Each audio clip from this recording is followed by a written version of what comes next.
Now on HTV, every single goal from the weekend's Endsleigh League fixtures.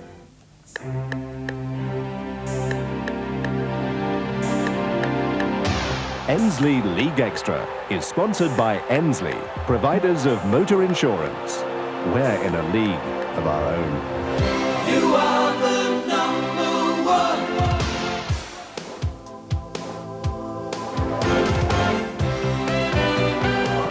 It's a great shot! Oh, and a wonderful save!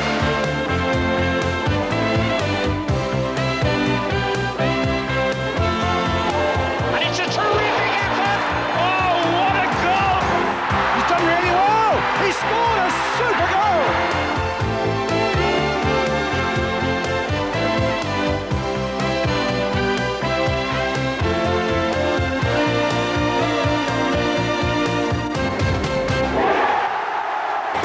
The great goal rush hit week 8. 111 are on the way. He turned the nation's snooker loopy, Eubank into simply the best. Can Barry Hearn promote Leyton Orient? And he's back in England now, but how Hateley first made his mark. Going it alone! What a goal! That was a magnificent goal by Mark Hateley. Hello again. Last season, Leyton Orient were up for sale for a fiver, and heading it seemed out of business. Then in moved the original Essex man entrepreneur Barry Hearn, and now his brave new world is taking shape at Brisbane Road. A lot more from Barry coming up. That's after all the news from Division 1.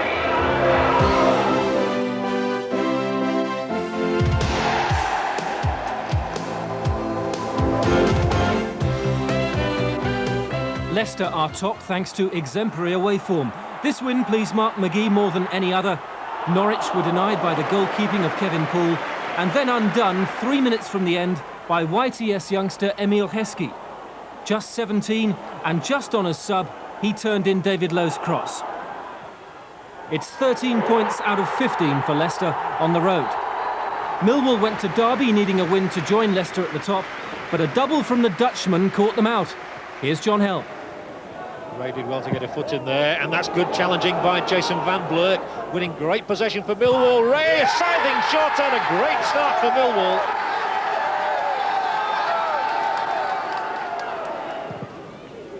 That's a better ball and over the top of Witter, and there's a great chance here for Williams to score his first Derby county goal, and that he does. The Black could be able to curl one in all the way here, if he gets it right.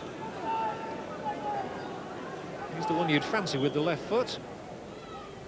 And indeed it is Black, and indeed he does get it right.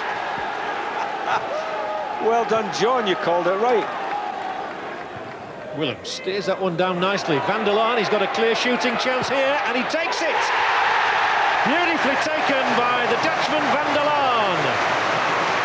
We played very well in the first half. Second half, I think Derby upped it considerably.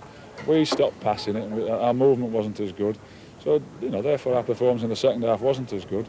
Nevertheless, a 2-2 draw at Derby is not a bad result. It was a bit much to expect Charlton to score 5 for the third game running, yet the win which could have taken them to second looked on when Kim Grant profited from some awful marking. Barnsley had their moments and saved their best for a last-chance free kick from Neil Redfern. Charlton manager Alan Kirbishley called his young side naive to be caught out. Huddersfield Town are into the top 5 after what manager Brian Horton proudly described as their best performance since he took over. It started as most had predicted, with Bob Taylor putting West Brom ahead. But Huddersfield's aerial threat in particular changed the game. Defender Tom Cowan dived in to equalise, and West Brom were roughed up and found out soon after.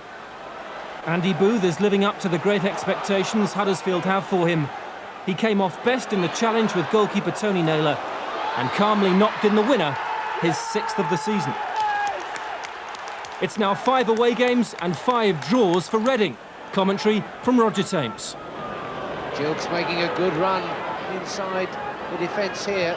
Gilks picking out his cross. And that's a goal there for Reading. Lovell scores it.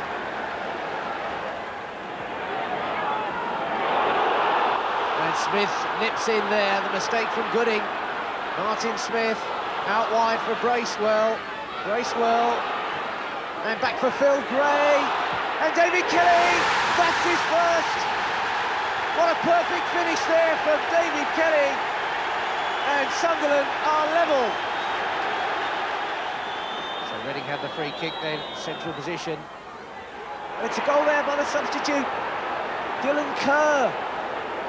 What a double blow then by Reading. The second time they've turned this game around. Craig Russell. Russell round one man. Russell bringing it back there. Clever little flick. And the equaliser from Melville.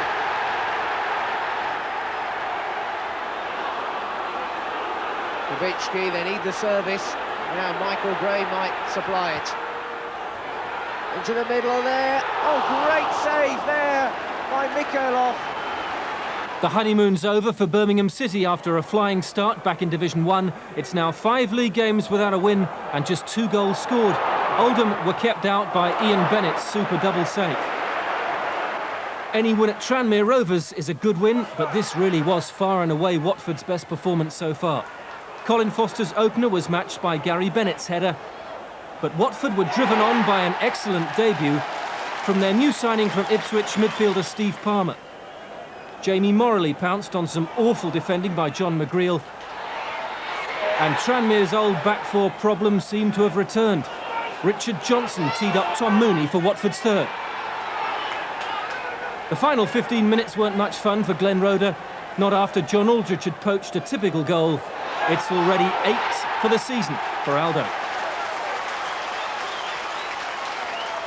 Ronnie Whelan seems to be getting the measure of management. After their win at the leaders Leicester, Southend's patience against Grimsby was rewarded by Dave Regis. Just the sort of goal cousin Cyril used to score. Crystal Palace's new £1.6 million striker Gareth Taylor made his debut against Stoke. He didn't manage a first goal, but Dougie Freedman is off the mark. It wasn't the spur for a convincing performance. Stoke were level within minutes when Paul Pesky-Solido put away the pacey Martin Carruthers, whose finishing was exemplary. Wolves went to bottom club Port Vale, but again they failed to hold on to a lead. The commentator is John Hell. And Thompson is racing through. Here's Don Goodman, a great chance this for Wolverhampton Wanderers. They take the lead.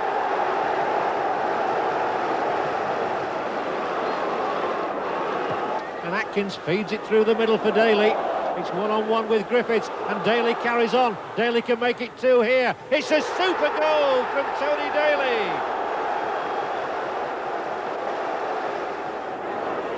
Guppy, they've still got plenty of people at Port Vale. It's towards Glover, and it's put into his own net by Dean Richards.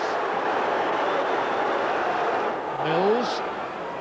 And it's avoided the keeper out, Guppy, surely now Glover, penalty, the ball handled on the line, and Rankin is going to get sent off. It's Andy Porter, and it's 2-2 now, and Port Vale's fans really celebrate. Half an hour in, Sheffield United look well set for their 4th win in 5. Nathan Blake is providing the cutting edge for Dave Bassett's Blades right now.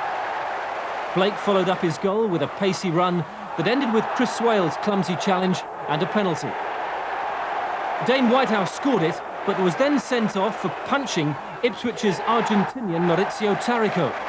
Bassett claimed afterwards Taricco feigned the injury, and there's no doubt it changed the game. Stuart Slater set up Ian Marshall. And within 7 minutes, Ipswich were level.